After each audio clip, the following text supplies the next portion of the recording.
আমার নিচে ব্যথা করছে, একটু দেখো না প্লিজ। তোমার নিচে মানে? আমার নিচে মানে আমার নিচে। এই দেখো না সোনা, প্রচন্ড ব্যথা করছে, সহ্য করতে পারছি না। কি জন্য ব্যথা করছে? ডক্টর ডাকবো? আরে আমি কি জানি কেন ব্যথা করছে? তুমি জানো, কি করছো না করছো আল্লাহ জানে। এখন সেই কারণে ব্যথা করছে। আমি আবার কি করলাম?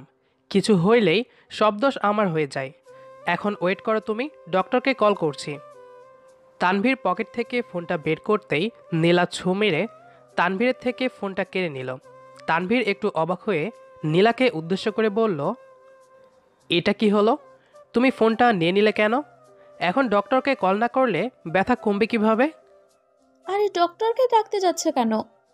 আমার কি কোনো লজ্জা নেই ডাক্তারের সামনে? ছি ছি ছি, কি একটা বাজে কথা। আল্লাহ! আরে তুমি কি সব বলছো? ডক্টরকে দেখাতে সমস্যা কি? এটা তো মহিলা ডক্টর, তাই না? উনি চিকিৎসা না করলে তুমি ঠিক হবে কি করে? তুমি আছো না, তুমি ঠিক করে দাও। আমি কি ডক্টর নাকি যে আমি ঠিক করে দিতে পারবো? হ্যাঁ, যে কষ্ট দিয়েছে তার দায়িত্ব কষ্টটা লাঘব করা। সো তুমি ঠিক করবে, মানে তুমি ঠিক করবে। আমি কোনো ডাক্তারের কাছে যেতে পারবো না, মানে পারবো না। এটা কেমন কথা? আচ্ছা, দেখি চেষ্টা করে ঠিক করা যায় কি না। জি আসো, আমি শুয়ে পড়েছি। নীলা কথাটা শেষ করতেই বিছানায় গা এলিয়ে শুয়ে পড়ল। তানভীর নীলার দিকে অবাক দৃষ্টিতে তাকিয়ে আছে। আসলে তানভীর মনে মনে এটা আজ করতে পারছে নীলার আসলে কোনো ব্যথা নেই, সে শুধু শুধু এমন বায়না করছে।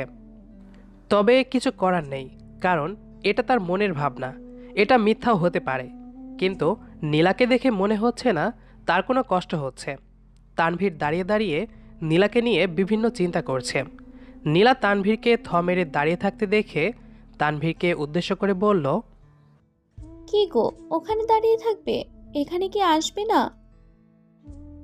ব্যথাটা মনে হচ্ছে বেড়ে গেছে গো। নীলার কণ্ঠে তানভীরের ঘোর কাটল। তানভীর নীলাকে উদ্দেশ্য করে বলল, হ্যাঁ আসছি। তানভীর কথাটা বলতেই নীলা পাশে বিছানায় বসে পড়ল।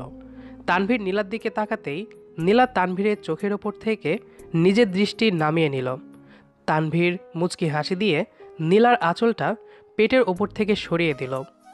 আঁচল সরিয়ে দিতে গিয়ে তানভীরের হাতের স্পর্শ নীলার নাভিতে লাগলো।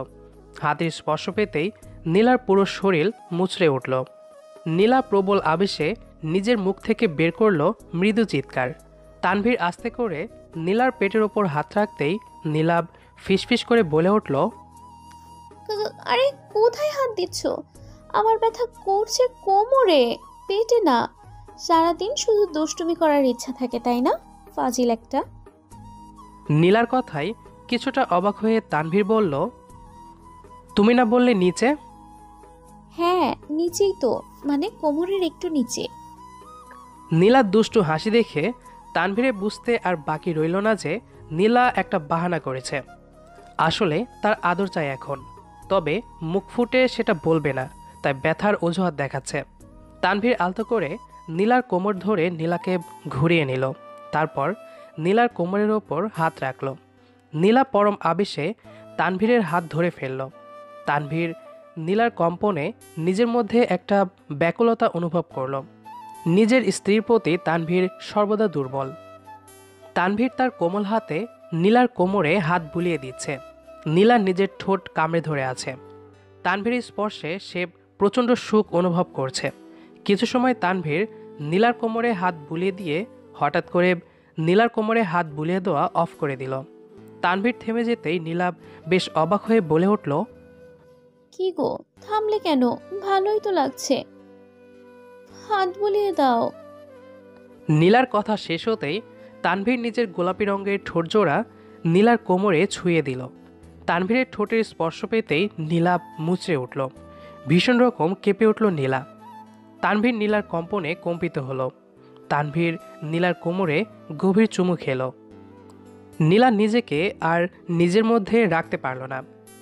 তানভীরের দিকে মুখ ঘুরিয়ে তাকিয়ে নীলাব তানভীরকে নিজের বুকে টেনে নিল। তানভীর পরম আবেশে নীলাকে শক্ত করে জড়িয়ে ধরতেই নীলা তানভীরের ঠোঁট জোড়া নিজের ঠোঁট দিয়ে চেপে ধরল। নীলা আর তানভীর একটা ঘোরের মধ্যে চলে যায়। তানভীর নীলার ঠোঁটে কিছু সময় চুমু খেতেই হঠাৎ করে তানভীরের ফোনটা বেশ শব্দ করে বেজে উঠল। তানভীরের বিন্দুমাত্র কলের দিকে ভ্রুক্ষেপ নেই, কিন্তু ফোনটা একের পর এক বেজেই চলেছে। তানভীর আর নীলা দুজনেই বেশ বিরক্ত হলো। তানভীর নীলার ঠোঁটকে ছেড়ে দিতে বাধ্য হলো, কারণ নীলা তানভীরের ঠোঁট থেকে নিজের ঠোঁট জোড়া আলগা করে নিয়েছে। তানভীর নীলার দিকে প্রশ্নসূচক দৃষ্টিপাত করতেই নীলা মৃদু কণ্ঠে বলল, তোমার কল এসেছে তানভীর? হুম। তানভীর নীলার পাশ থেকে ফোনটা হাতে নিতেই ফোনের স্ক্রিনে দেখতে পেল আলিশা কল করেছে। আলিশা হলো তানভীরের ফুফাতো বোন। এই আলিশাকে নীলা একটু সহ্য করতে পারে না। তানভীর নীলার দিকে তাকিয়ে মুচকি হেসে বলল, 1 মিনিট, আমি আসছি। তানভীর কথাটা শেষ করতেই বিছানা থেকে উঠে পড়ল। ফোনটা নিয়ে তানভীর চলে গেল ব্যালকনির দিকে। নীলা তানভীরের দিকে প্রশ্নসূচক দৃষ্টিতে তাকিয়ে আছে। নীলা ভাবছে কে কল করেছে, যার জন্য তানভীরকে বারান্দায় যাওয়ার প্রয়োজন পড়ল।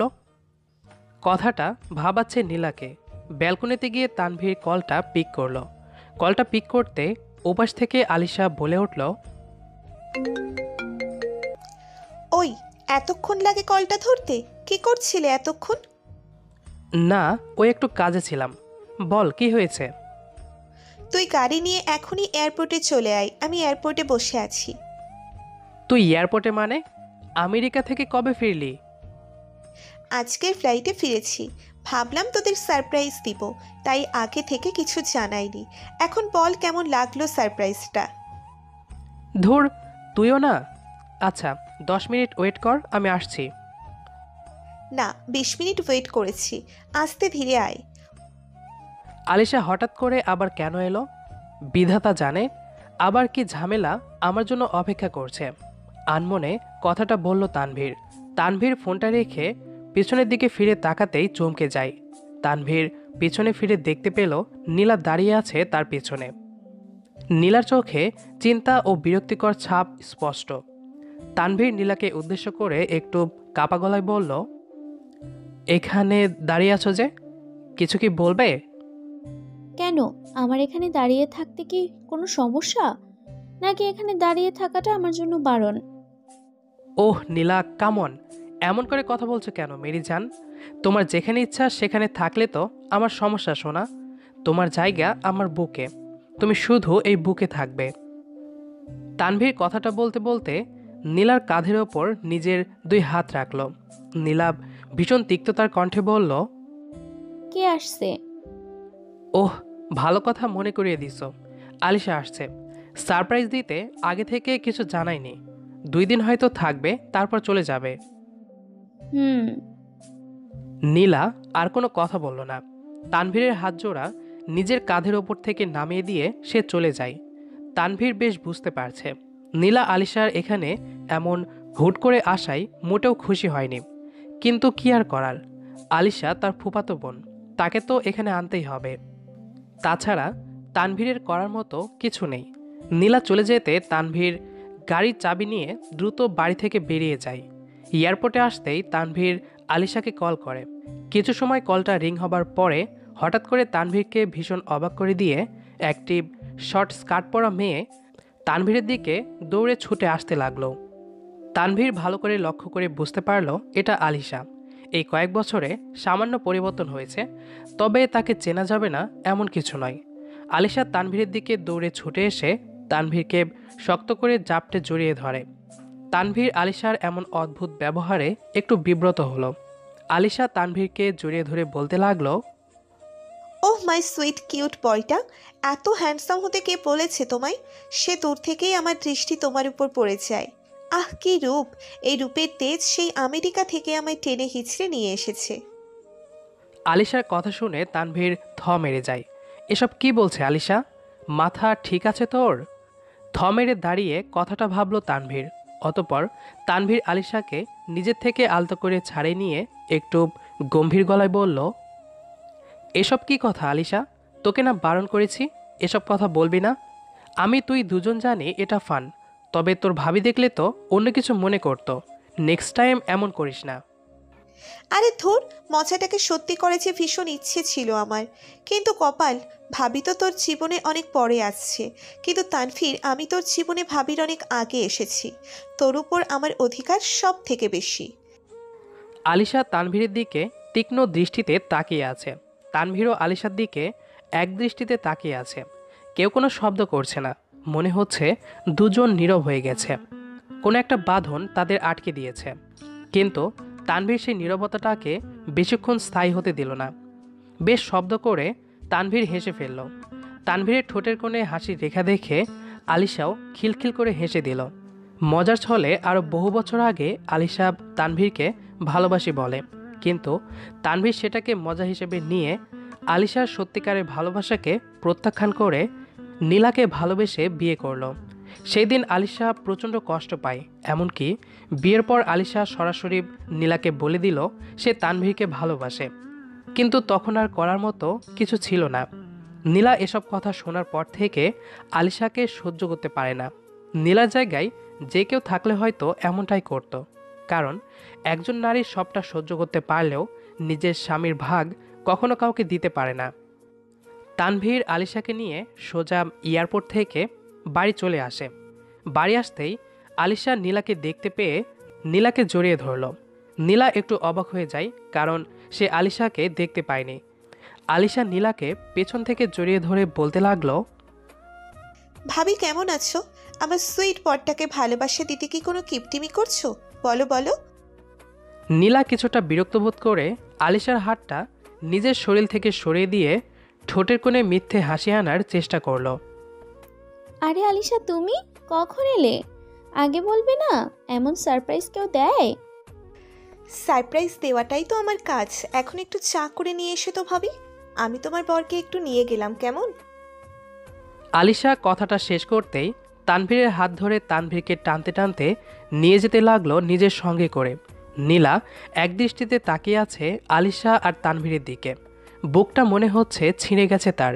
নিজের কলিজাটা মনে হচ্ছে আলিশা নিয়ে যাচ্ছে। নীলা ভাবল তানভীর হয়তো আলিশার সাথে যেতে আপত্তি করবে, কিন্তু না, তানভীরও আলিশার সাথে চলে গেল রুমে। নীলা আর কি করবে, কিছুই তো বুঝতে পারছে না। তো বল, সংসার কেমন চলছে? এই চলছে ভালোই। তোর কি খবর?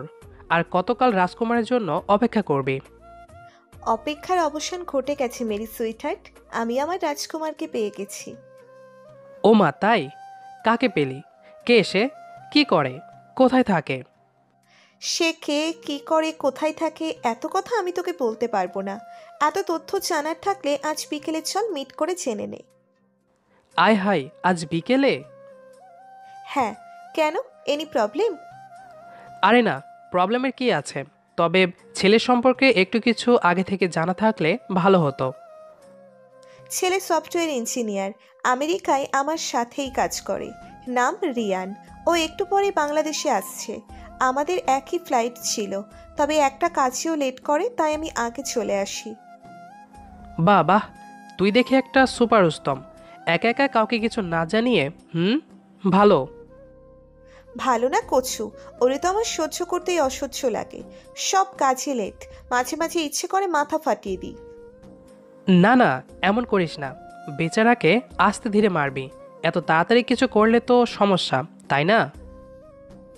সেটাই।